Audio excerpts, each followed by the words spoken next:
Bueno, hoy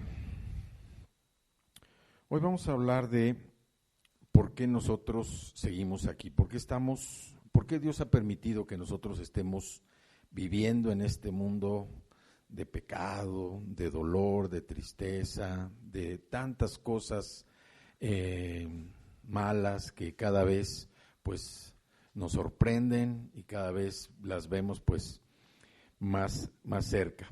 ¿Por qué Dios ha permitido que nosotros nos quedemos aquí en lugar de estar en el cielo? ¿Por qué cuando recibimos a Cristo no nos llevó inmediatamente al cielo? ¿Por qué creen que estemos aquí? De todo lo que nos hubiéramos escapado si recibimos a Cristo y nos hubiéramos ido con Él. El tema es que si todos nosotros al recibir a Cristo, Él nos llevara con Él, pues no había quien predicara el Evangelio. ¿Quién habría o qué persona estaría para compartir precisamente la salvación para los que no conocen a Cristo?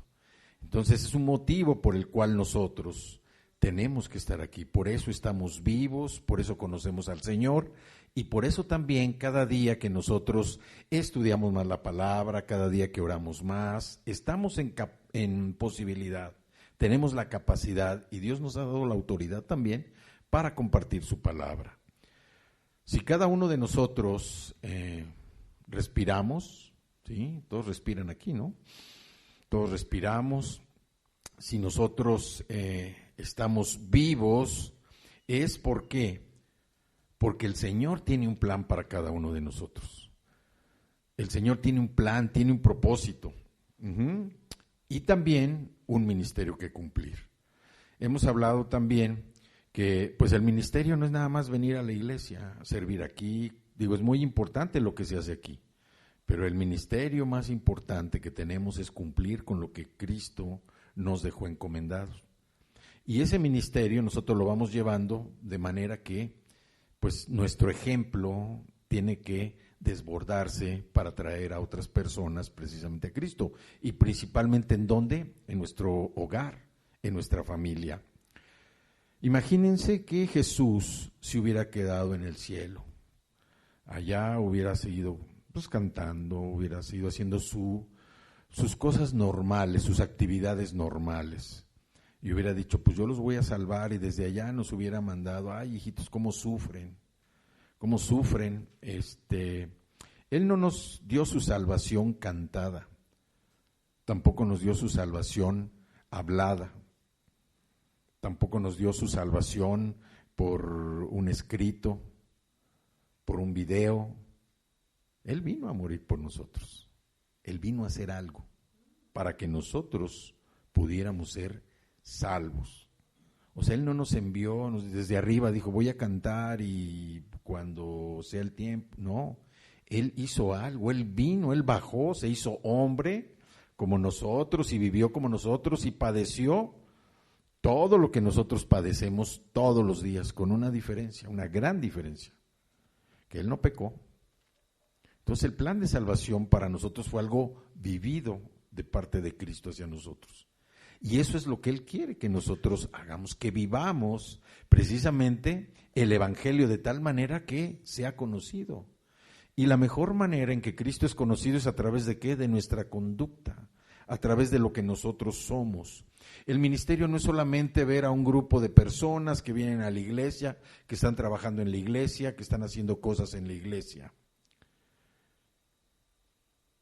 El ministerio es un servicio, es la responsabilidad que cada creyente tiene con el Señor. No es una responsabilidad con la iglesia, no es una responsabilidad con los que estamos, no, es una responsabilidad con el Señor. Es responsabilidad de cada creyente el trabajar en el ministerio. Pero a veces las enseñanzas pues nos han sido dadas de manera distorsionada. Y uno dice, entiende que el ministerio es venir a la iglesia y estar sirviendo en la iglesia. Pero ¿de qué sirve que nosotros vengamos a la iglesia si en nuestra casa tenemos todo de cabeza? Si en nuestro trabajo pues lo tenemos todo de cabeza. Si nuestro comportamiento en la calle va en contra de lo que dice la Escritura de nosotros. O sea, tenemos esa información que nos ha llevado a entender las cosas como no deben ser. El ministerio es un servicio, es la responsabilidad que cada creyente tiene con el Señor. Y consiste en hacer las cosas buenas, ¿sí? Buenas obras, las cuales Dios preparó de antemano para que anduviésemos en ellas. Así es que yo los invito a que abran su Biblia en el libro de Efesios, en el capítulo 2, Efesios 2, y vamos a leer el versículo 10 en la versión Reina Valera. Dice: porque somos hechura suya, somos hechura suya, somos hijos de Dios, hemos sido creados precisamente por Él a su imagen, somos hechura suya, creados en Cristo Jesús para buenas obras. Una vez que nosotros pasamos por ese proceso de haber recibido a Cristo, yo no digo que personas que no conozcan a Cristo hagan buenas obras. Conocemos a muchas personas que no han recibido a Cristo y que son buenas personas en el término de la palabra. Son personas fieles, son personas colaboradoras, son personas que sirven donde están, pero aquí la Escritura nos dice que somos hechura suya, creados en Cristo Jesús para buenas obras, las cuales Dios preparó de antemano, o sea, desde antes que nosotros naciéramos, ya estaba preparado esto para que anduviésemos en ellas. Aunque la manera en que nosotros servimos puede cambiar con el tiempo, nunca se nos llama a no hacer nada, nunca se nos llama a no hacer nada. Nosotros no debemos tener una actitud pasiva. Nosotros como hijos de Dios, como hechura del Señor, y como dice la Escritura, que hemos sido llamados para hacer buenas obras, tenemos que ser personas activas en todo lo que hacemos, activas en proclamar el nombre de Cristo, activas en traer o llevar el plan de salvación para el que no lo tiene, activas en lo que trabajamos, activas en todo lo que hacemos, pero siempre con el propósito de que el Señor sea glorificado, que Cristo sea conocido, no nosotros. Incluso, por ejemplo, una persona, un cristiano que está enfermo, que está en cama, él puede estar trabajando para la obra del Señor, puede estar orando también por las personas, puede estar dando palabras de ánimo, puede estar exhortando, puede inclusive ofrecer palabras de aliento a los que lo visitan. O sea, todos tenemos esa responsabilidad con el Señor. El servicio es precisamente esa responsabilidad que tenemos con Dios. Y el ministerio precisamente servir. Pero servir no como nosotros entendíamos antes de venir a la iglesia, de estar aquí en la iglesia. No, eso es parte. Pero lo más importante es la responsabilidad que tenemos con el Señor. La meta del creyente no es solo venir a la iglesia, no es solo cantar, aplaudir, no es solo escuchar un sermón, tampoco es recibir el alimento espiritual para la semana. La meta es servir a Dios con todo nuestro corazón, reflejar el amor de Cristo a través de lo que somos. ¿Y cómo podemos reflejar ese amor de Cristo? A través de nuestra conducta, a través de nuestro comportamiento, a través de la forma en que hablamos, a través de la forma en que miramos, a través de nuestras actitudes. Es como reflejamos el amor de Cristo. Nuestra adoración a Dios y su instrucción para que nosotros entendamos su palabra, es lo que nos edifica y nos dota a cada uno de nosotros para servir unos a otros y compartir de una manera amorosa, de una manera amable, el Evangelio del Señor. Toda la vida de cada uno de nosotros, toda la vida, ha sido concebida para que sea un acto de servicio a Dios, un acto de servicio a Dios. Si por el contrario uno vive para su propia felicidad, uno vive para cumplir sus propios objetivos, tengo que decirles que van a terminar sintiéndose decepcionados. Porque no es lo mismo servir a Dios que servirse a uno mismo. La persona que se enfoca en su felicidad, en tener sus cosas, en cumplir sus objetivos y se olvida de Dios va a terminar decepcionado. Mientras que nosotros, cuando entendemos que las obras que hacemos para el Señor, como resultado de una transformación en nuestra vida, de una transformación en nuestro corazón, es lo que nos va a dar la satisfacción de estar sirviendo al Señor. ¿Por qué? Porque Dios también nos tiene paciencia. El proceso de crecimiento de cada uno Dios lo va dando. Dice que uno siembra, otro riega, pero el crecimiento lo da el Señor. Y el Señor nos tiene esa paciencia, nos tiene ese amor, esa muestra de amor por medio de su paciencia, para que nosotros podamos seguir ese camino y podamos servirlo como debe ser. Servirlo de tal manera que nosotros podamos transmitir el amor de Cristo para las personas que no lo conocen.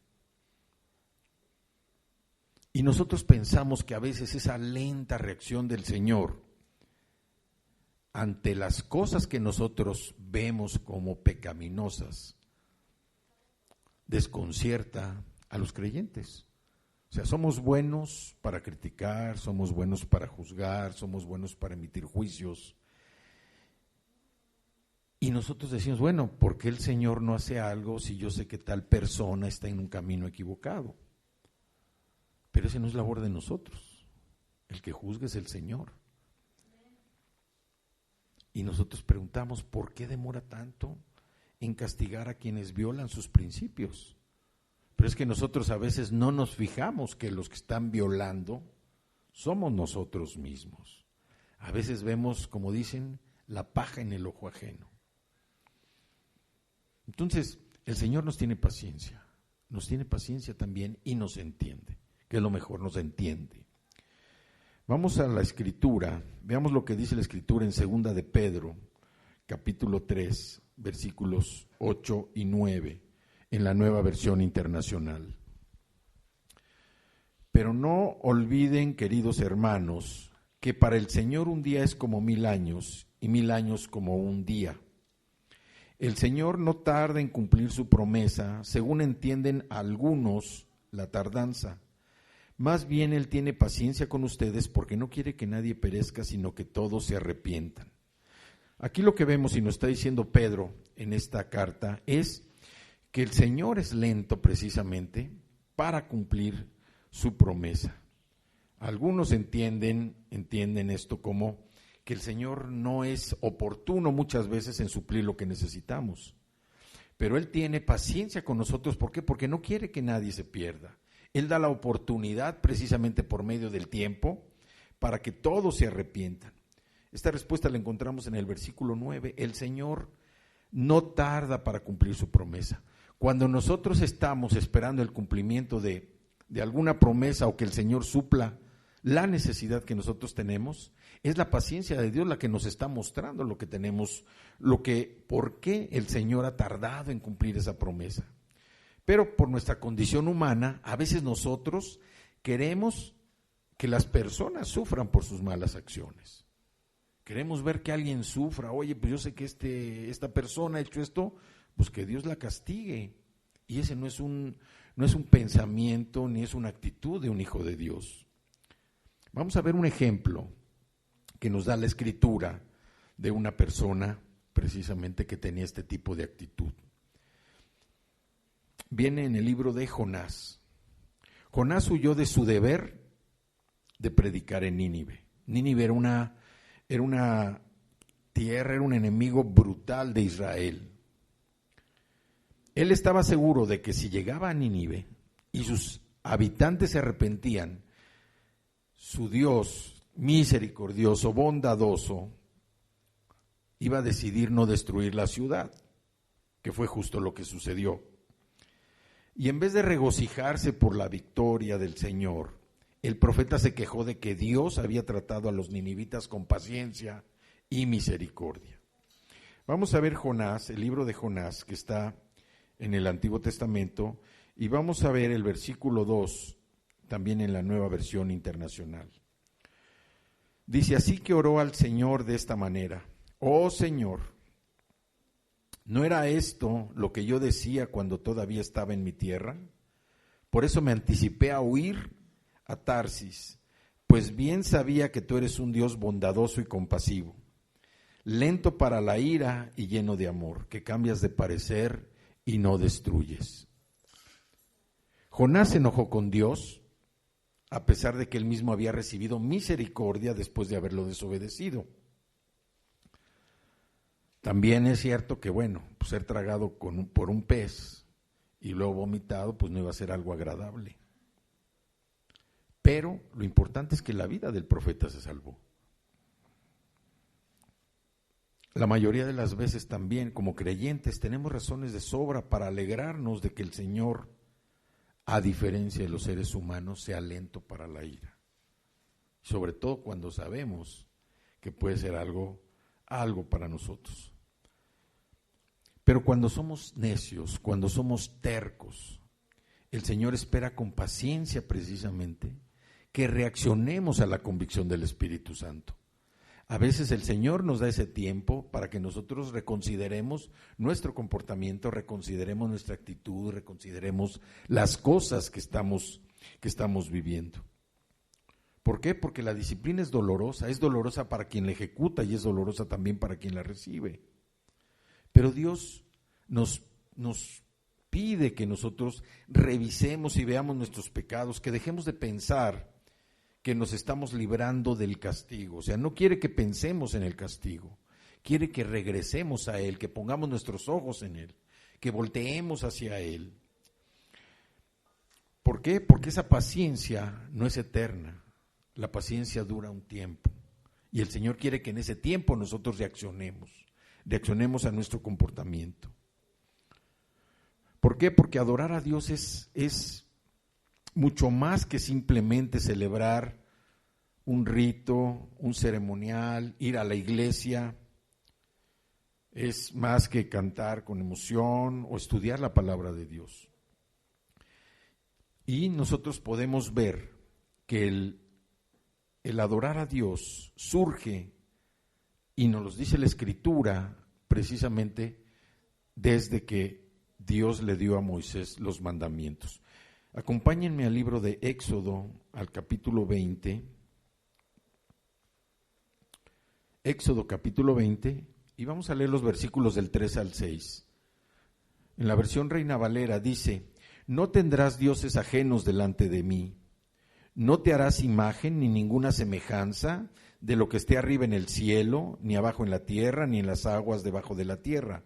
No te inclinarás a ellas, ni las honrarás, porque yo soy Jehová tu Dios fuerte, celoso, que visito la maldad de los padres sobre los hijos hasta la tercera y cuarta generación de los que me aborrecen, y hago misericordia a millares, a los que me aman y guardan mis mandamientos. Voy a abrir un paréntesis en este pasaje, porque estamos hablando de la adoración. Sobre el lugar que debe ocupar el dinero en nuestra vida. Para algunos el dinero es lo más importante, es lo principal, aunque a veces no se dan cuenta. Adoran la riqueza, lo que significa que dedican la mayor parte de su tiempo, de sus energías y atención a ganar dinero y usarlo, porque lo consideran la clave del prestigio y del poder. Y a lo mejor nosotros decimos, no, ¿cómo? Yo no adoraría jamás al dinero. Yo adoro a Dios, pero no adoro al dinero. Pero podemos nosotros preguntarnos, ¿cuánto tiempo del día invierto yo pensando en mi vida financiera, en mis ingresos, en mis facturas por pagar, en mis compras pasadas y futuras, en mis inversiones? ¿Cuánto tiempo invierto en eso? Y si comparo, ¿cuánto tiempo paso meditando la palabra de Dios? ¿Cuánto tiempo paso cada semana comprando o ocupado en asuntos de dinero? Incluyendo las idas al cajero automático, las idas al banco, revisando mis números, pagando facturas, cuadrando mi cuenta de cheques. Y si comparamos cuánto tiempo paso buscando a Dios en oración, en la lectura de la Biblia, o sirviendo al Señor en actividades de la iglesia y en la evangelización. ¿Cuánto tiempo? Tiendo a comentar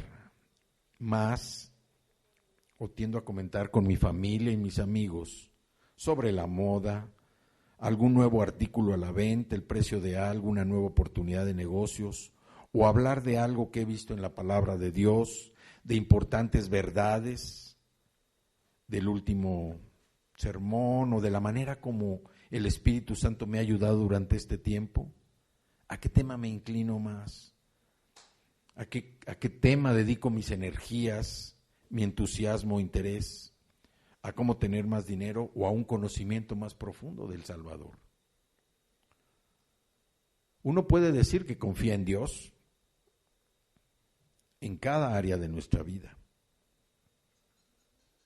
pero hacemos negocios, hacemos compras, hacemos inversiones, participamos en oportunidades rentables sin pedir la dirección de Dios, sin pedir su opinión, sin buscarlo a Él. Cuando nosotros dejamos a Dios fuera de nuestra vida económica, nosotros estamos en un grave riesgo de convertir al dinero en nuestro Dios. ¿Y cómo podemos asegurarnos de que esto no suceda? Bueno, podemos centrar nuestra atención en lo que dice Filipenses 4:19, que el Señor suplirá todas nuestras necesidades por las riquezas en Cristo Jesús. Todos tenemos necesidades muy concretas, emocionales, físicas, materiales, mentales y espirituales. Y Dios sabe que necesitan ser satisfechas. ¿Por qué? Porque vamos a llevar a cabo el plan del Señor. Y ese plan que Él ha dispuesto a nosotros también lo marca la Escritura. Vamos a Mateo capítulo 6 versículo 32. Dice, porque los gentiles buscan todas estas cosas, pero vuestro Padre Celestial sabe que tenéis necesidad de todas estas cosas. O sea, Dios conoce, Dios sabe cuál es la necesidad que nosotros tenemos, precisamente porque Él quiere suplir nuestra necesidad. Y fíjense lo que dice, por las riquezas en gloria de Cristo Jesús. No es, el otro día hablábamos de que para nosotros el suplir una necesidad, a veces estamos pensando que Dios es tan pequeño, que estamos pidiendo, Señor, suple mi necesidad de comer el día de hoy. Suple mi necesidad de darme un traje nuevo. Suple mi necesidad de darme un par de zapatos. La necesidad con el Señor no es de ese tamaño. ¿Por qué? Porque Dios es soberano, Dios es grande. ¿Sí? No tenemos idea del tamaño del Señor. La necesidad que Él suple, primeramente, es la necesidad de la persona. Acuérdense que después de la salvación viene un proceso de transformación de nuestra vida. Si nosotros no transformamos, si nosotros nos conformamos con la salvación, no vamos a poder seguir avanzando. ¿Te vas a ir al cielo cuando te mueras? Pues sí, te vas a ir con el Señor. Pero estamos desperdiciando la oportunidad de aprovechar toda nuestra vida.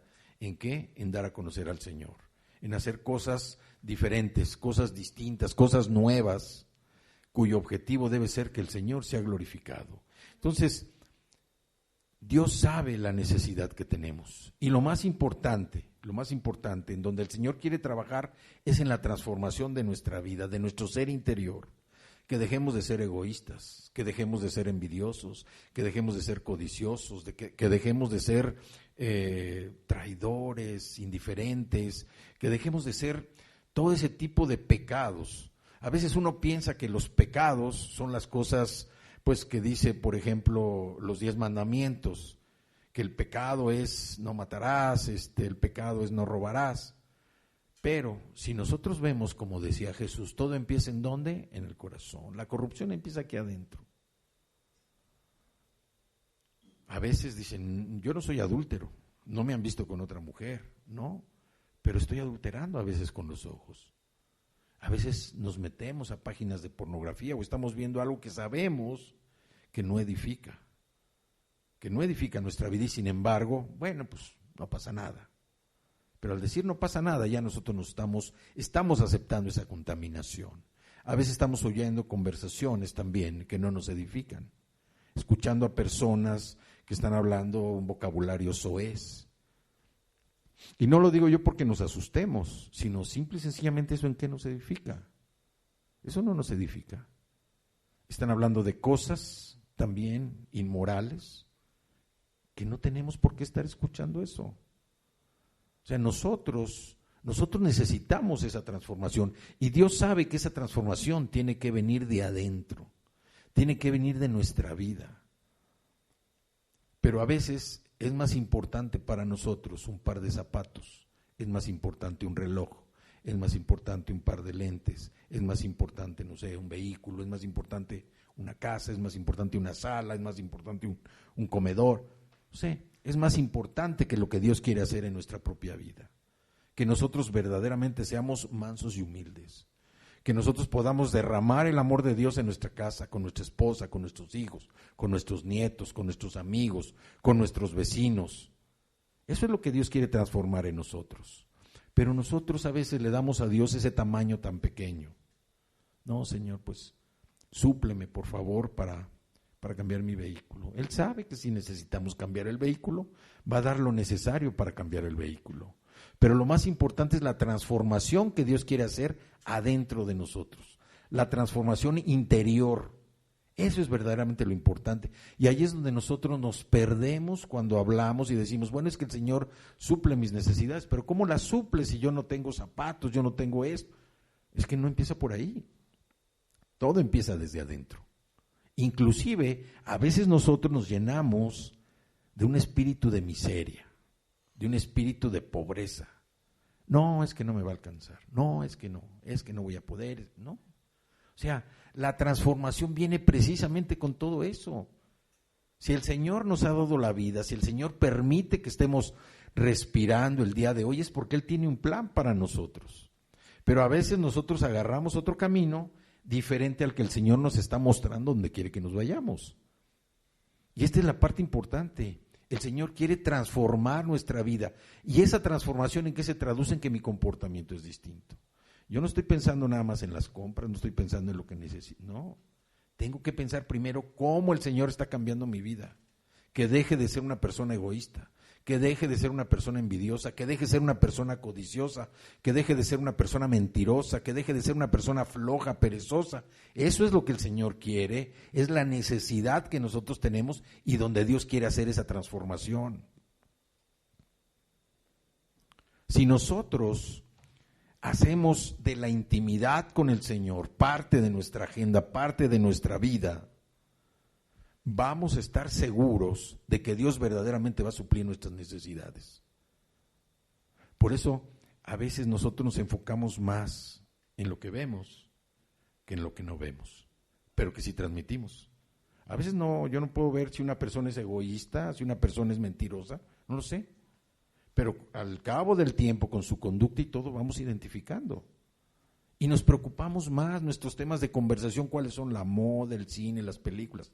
No digo que eso sea malo, sino qué tiempo le estamos dedicando a nuestra relación con el Señor, qué tiempo estamos dedicando verdaderamente a que la transformación en nuestra vida sea dirigida por el Señor, no sea dirigida por las personas, por nuestros amigos, por los familiares.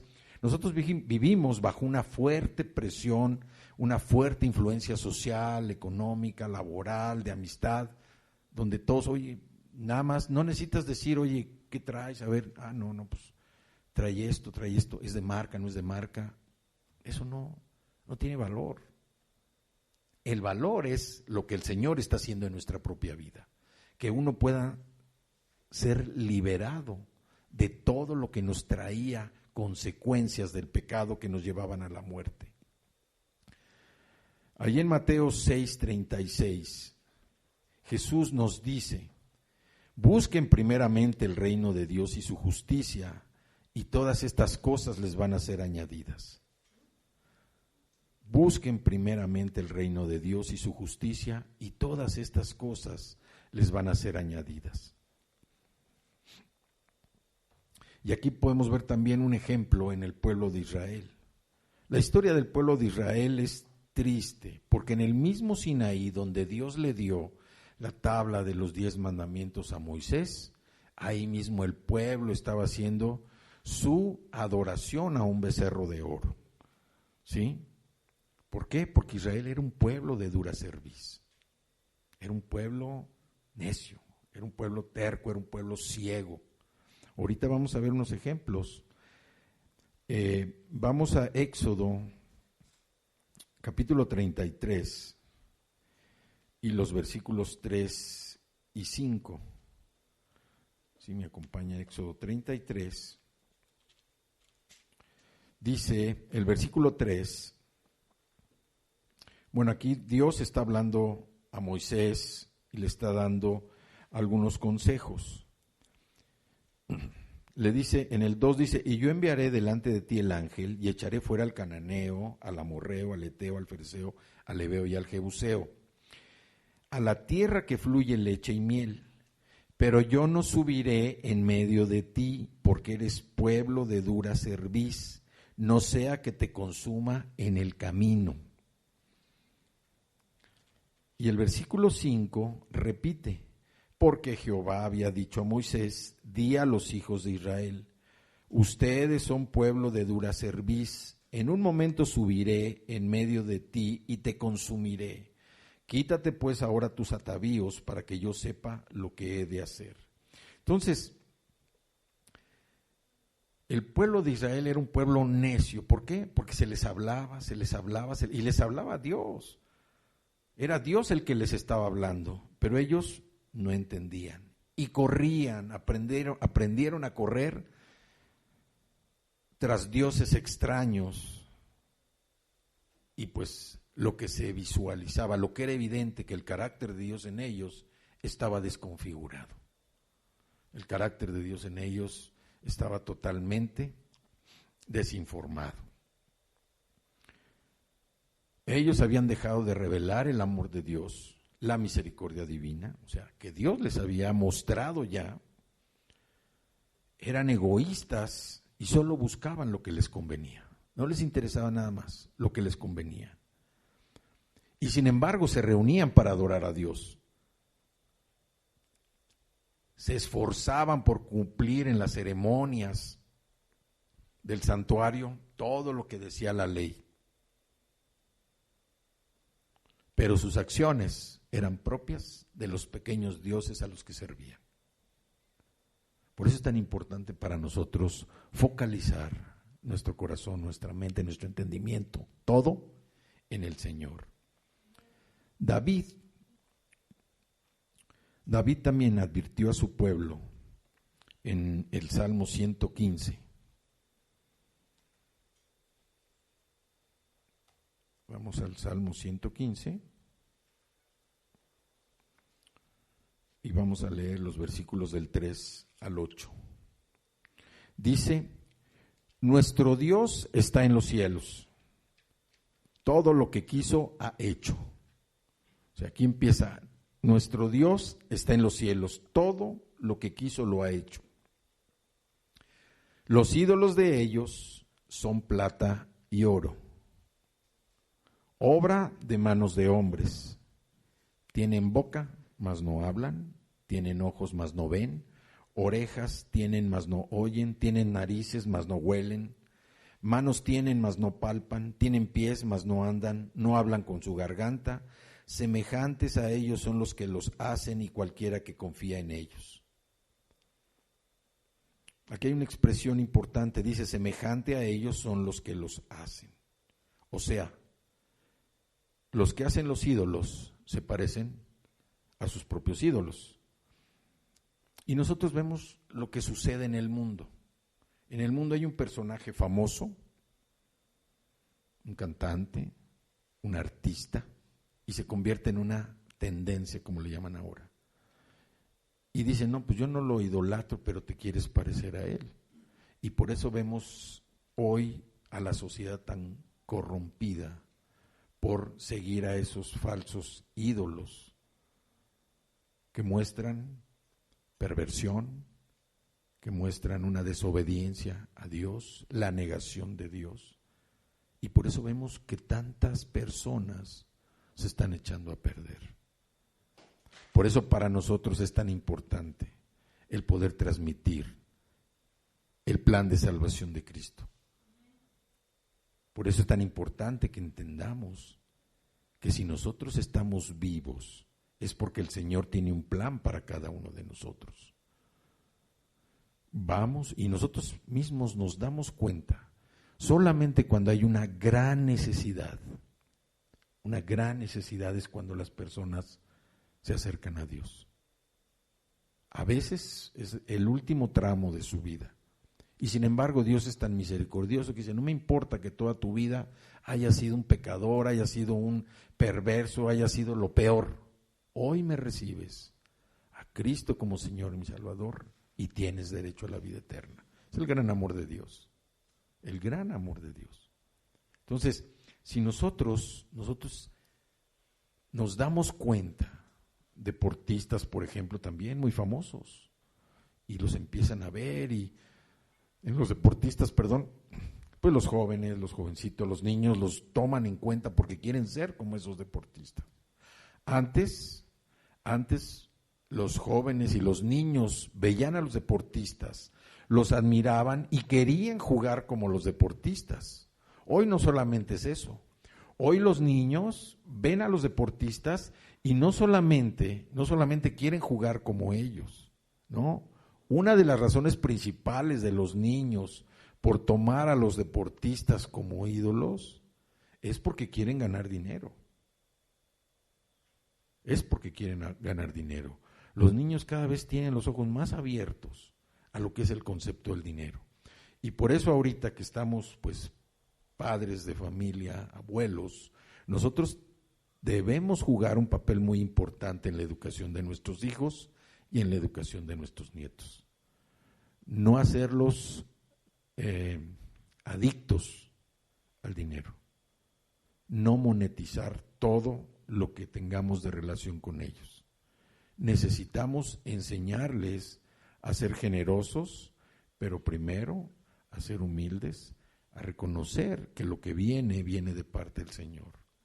Debemos enseñar a nuestros niños y a nuestros nietos a diezmar, a ofrendar, no solamente el dinero, el tiempo, sus dones, sus actividades, sus cualidades físicas, haciendo aseo en casa, ayudando a lavar el carro, ayudando a hacer diferentes actividades.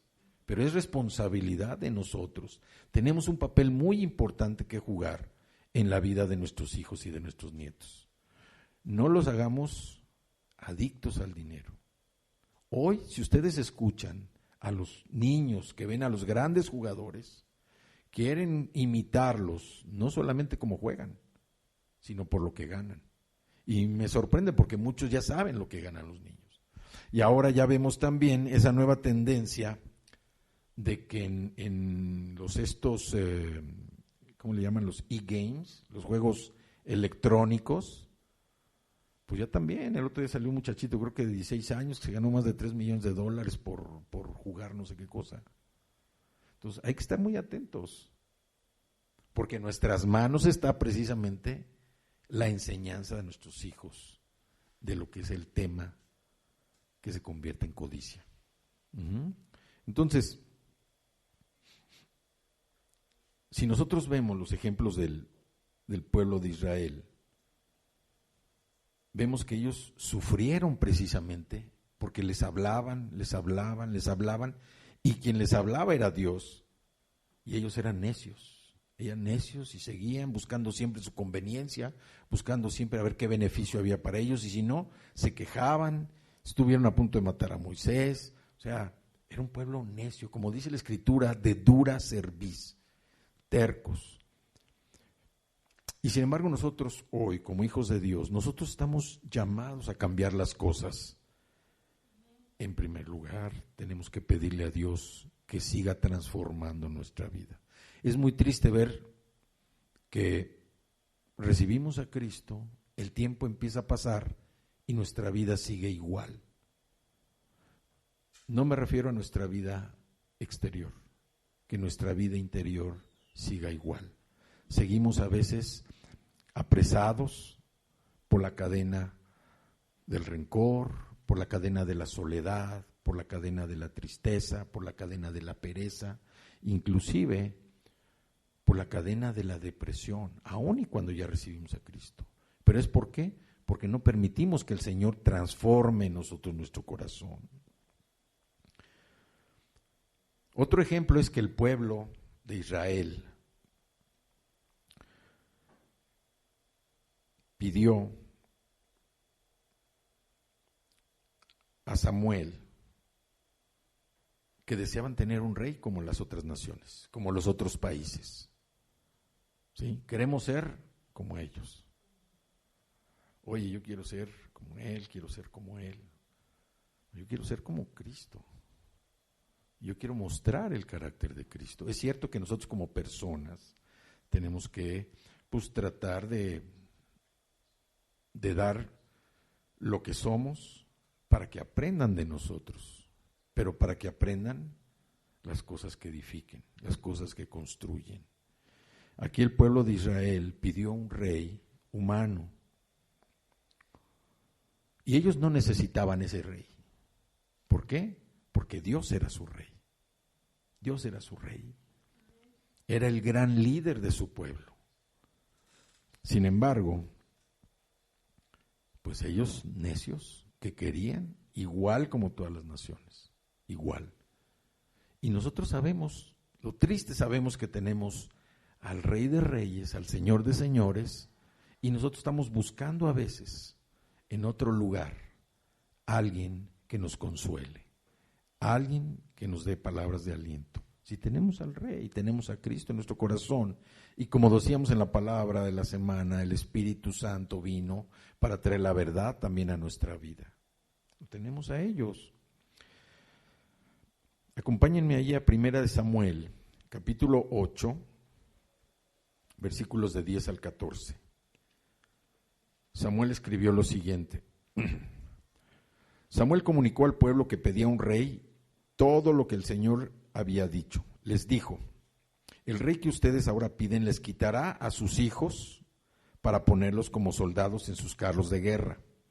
Unos serán jinetes de su caballería e irán abriéndole paso a su carruaje, a otros los pondrá al mando de 1000 soldados y a otros al mando de 50 soldados, a otros los pondrá a labrar sus campos y a levantar sus cosechas, y a otros los pondrá a fabricar sus armas y los pertrechos de sus carros de guerra. También les quitará a sus hijas para convertirlas en perfumistas, en cocineras y panaderas. Además les quitará sus mejores tierras y sus viñedos y olivares, y todo eso se lo entregará a sus sirvientes. Entonces vemos que todo esto sucedió en la historia de Israel. Reyes corruptos, reyes perversos, reyes malos, idólatras, en fin. Y el pueblo entendió que ningún gobierno, ningún sistema humano puede hacer justicia entre los hombres. Esa fue la razón por la que se levantaron los profetas.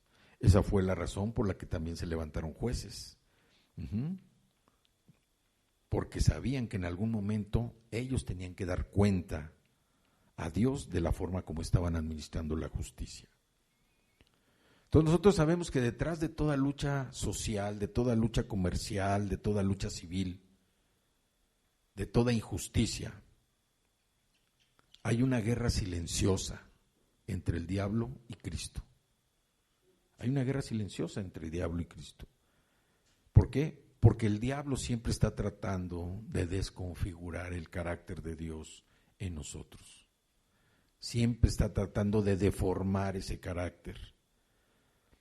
¿Qué sucede o cómo lo hace? Llevando a los creyentes a proyectar una imagen falsa de lo que es la vida cristiana. Hay personas que dicen que son cristianas, pero el Señor por eso quiere transformarnos, para que seamos aquí en la congregación, por ejemplo. A mí me da mucho gusto verlos a todos, ver que vienen contentos, que vienen alegres, con otra cara, ¿no?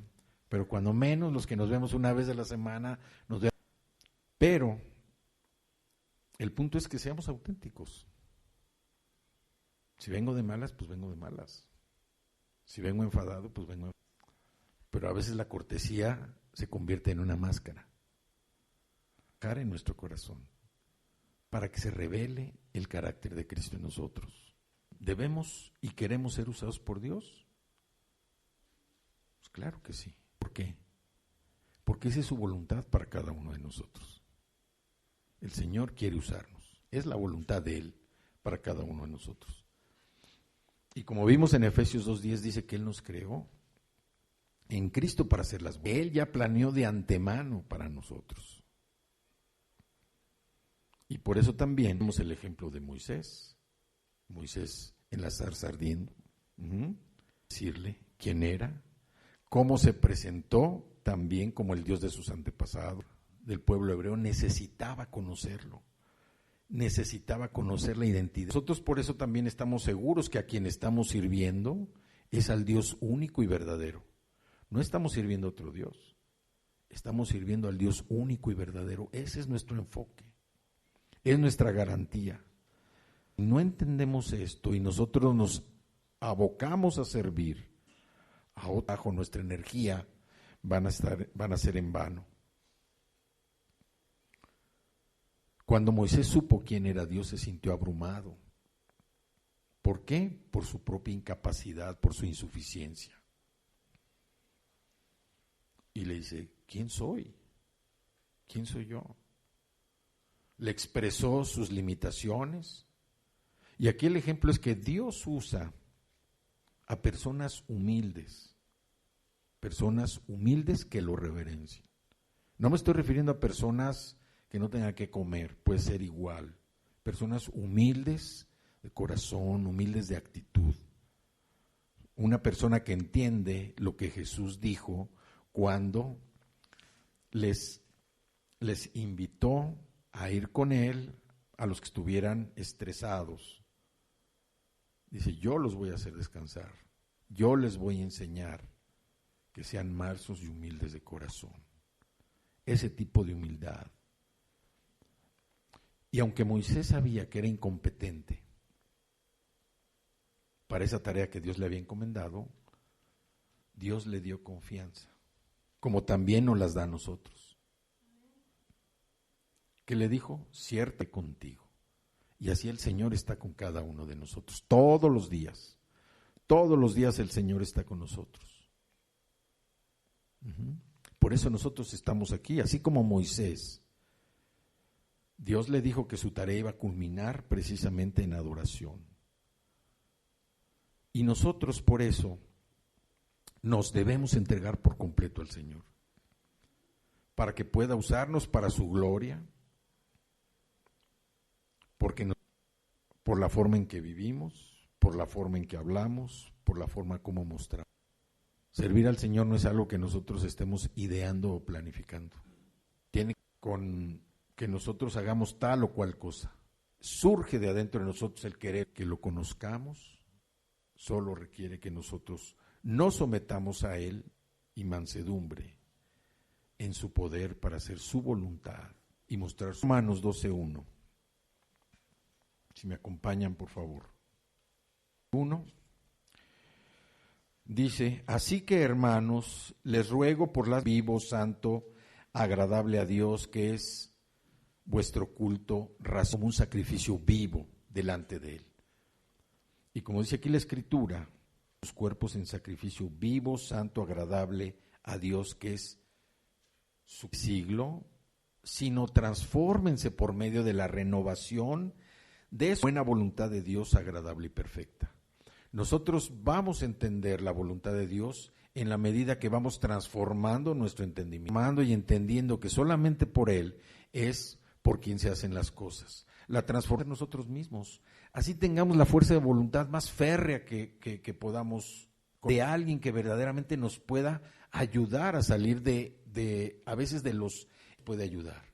Nosotros podemos hacer mucho por nuestras propias fuerzas, pero nunca se va a comparar con. Y solamente nosotros, una vez que renovamos nuestro entendimiento, podemos ley perfecta.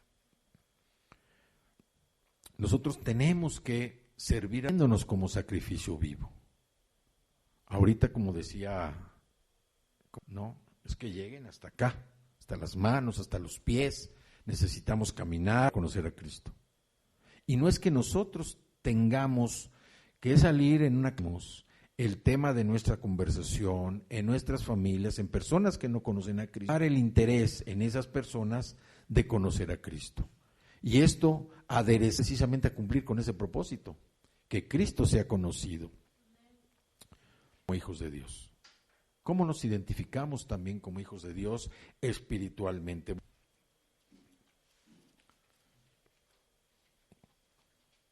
Después miré. Quien escribe este texto es Juan.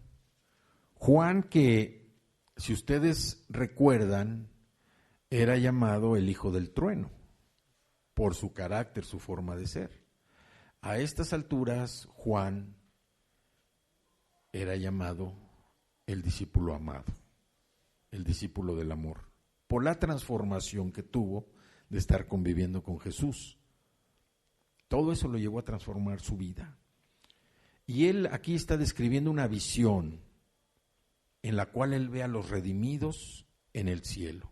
Entonces dice, después miré, y he aquí el Cordero estaba en pie sobre el monte de Sión, y con él 144,000 que tenían el nombre de él, ¿de quién? Del Cordero, y de su Padre escrito en la frente. Si nosotros vemos este texto, los 144,000 es un símbolo. Hay personas que dicen que son los redimidos vivos en el momento de la venida de Cristo, pero eso, bueno, aquí es un símbolo. Y lo importante es que este grupo de los redimidos se va al cielo con Jesús, se va con el Cordero. Cuando Juan ve, expresa que todos traen el nombre del Cordero y del Padre en la frente. Nosotros sabemos también que los nombres en la Biblia, el nombre de una persona en la Biblia significa su carácter. Ustedes se acuerdan, por ejemplo, cómo en la Biblia varias personas cambiaron su nombre. Una de ellas fue Jacob. Abraham cambió su nombre. Abraham estaba primero sin H, después fue con H. Sarai fue Sara. Jacob, después de luchar con el ángel, dijo, ya no te llamarás Jacob, ahora te vas a llamar Israel. Entonces, aquí vemos que si el nombre de una persona revela su carácter en la Escritura, el nombre de Dios nos revela el carácter de Dios. Nos está revelando quién es Dios. La gloria de Dios es su carácter. Y aquí el grupo de redimidos, hombres y mujeres, que van al cielo, tienen una identificación. ¿Y esa identificación cuál es? El carácter de Jesús. Esa es la identificación, el carácter de Jesús. Y porque ellos tienen precisamente el carácter de Jesús. Vamos a Apocalipsis, ahí mismo, al versículo 4, que dice, estos son los que no se contaminaron con mujeres, pues son vírgenes. Estos son los que siguen al Cordero por donde quiera que va. Estos fueron redimidos de entre los hombres como primicias para Dios y para el Cordero. Dice, estos son los que siguen al Cordero por donde quiera que va. ¿Por qué? Porque el redimido logra reproducir el carácter de Cristo, logra reproducir lo que Jesús le está enseñando en su vida. ¿Por qué? Porque sigue al Cordero, porque camina con el Cordero y porque andan con el Cordero. Y esto no es otra cosa más que seguir a Jesús en una experiencia personal, diaria de aprendizaje con Él. ¿Y qué es esto? ¿Cómo se llamaban las personas que andaban con Jesús todos los días? ¿Cómo se llamaban? Es un discipulado. El discipulado precisamente es andar con Cristo, es seguir a Jesús, es vivir la experiencia diaria de aprendizaje. Pero no nada más eso, es mostrar los frutos precisamente con nuestra conducta y con lo que nosotros hacemos todos los días. Ese es el discipulado. Toda la persona que sigue al Cordero, que camina con el Cordero, sigue a Jesús y por lo tanto es un discípulo de Jesús. Y eso es lo que necesitamos nosotros, discípulos de Jesús. Discípulos que precisamente vayan, como veíamos al principio, en ese camino de servir a Dios para invitarlos a que conozcan el plan de salvación. Por eso estamos vivos, por eso estamos aquí. Porque Dios nos permite aprender a conocerlo, aprender y entender cuál es la misión que tenemos, primeramente con nuestra propia vida para compartir a Cristo. Y compartir a Cristo al que no lo conoce. Esa es la misión que tenemos nosotros. Los discípulos de tanto andar con Jesús aprendieron, aunque sea tarde, pero aprendieron a conocer el carácter de Jesús. Después de todo lo que vivieron y de todo lo que pasaron. Entonces, para nosotros es tan importante entender que nuestra vida, si Dios la ha permitido hasta el día de hoy, es porque tenemos una responsabilidad con Él. Una responsabilidad de servirlo. Y como decía al principio, el servicio no es venir a hacer labores de la congregación. Esa es parte de lo que nosotros hacemos como servir al Señor, que también es de reconocerse. Es la milla extra que una persona hace precisamente por servir al Señor.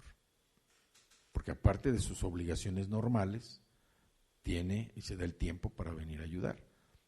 Pero el ministerio, el servir al Señor es que nosotros podamos, donde estemos, transmitir el amor de Cristo, transmitir, reflejar quién es Cristo para las personas que no lo conocen.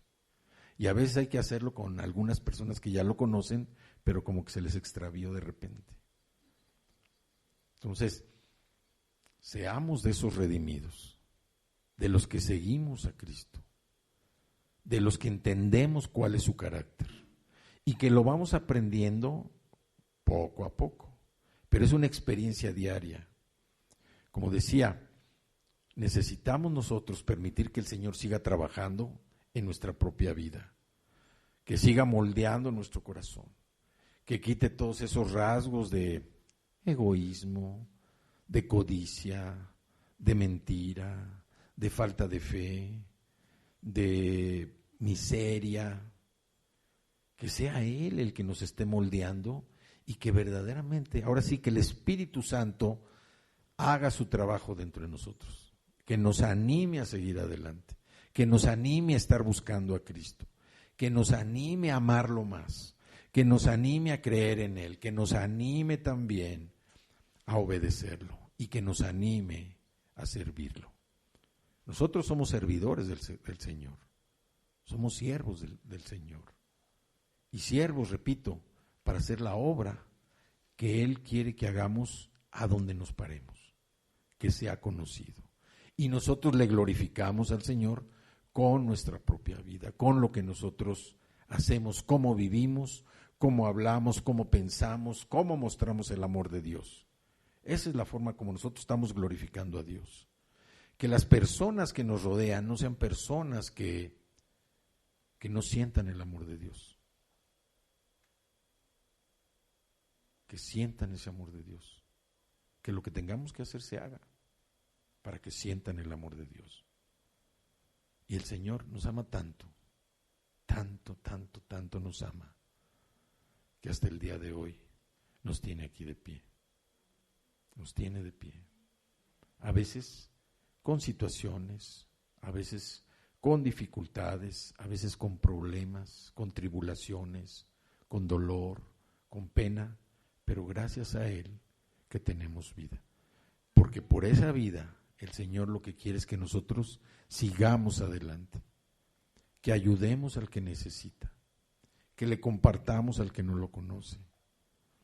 Todos nosotros, todos tenemos una gran necesidad de Dios, una gran necesidad de Él. Debe ser nuestra primera necesidad, que el Señor verdaderamente nos llene el corazón, que nos llene nuestra vida, para que podamos pensar como Él, para que podamos llegar a sus caminos, porque sus caminos nos conducen a Él, para que podamos entender sus pensamientos, para que no veamos la Biblia como un catálogo de prohibiciones, sino que lo veamos como es, un libro de promesas, un libro de enseñanza, para que nuestra vida verdaderamente sea mejor. Eso es lo que Dios quiere para nosotros. Él nos ama tanto, tanto, tanto, que permite que podamos poner nuestros ojos en Él.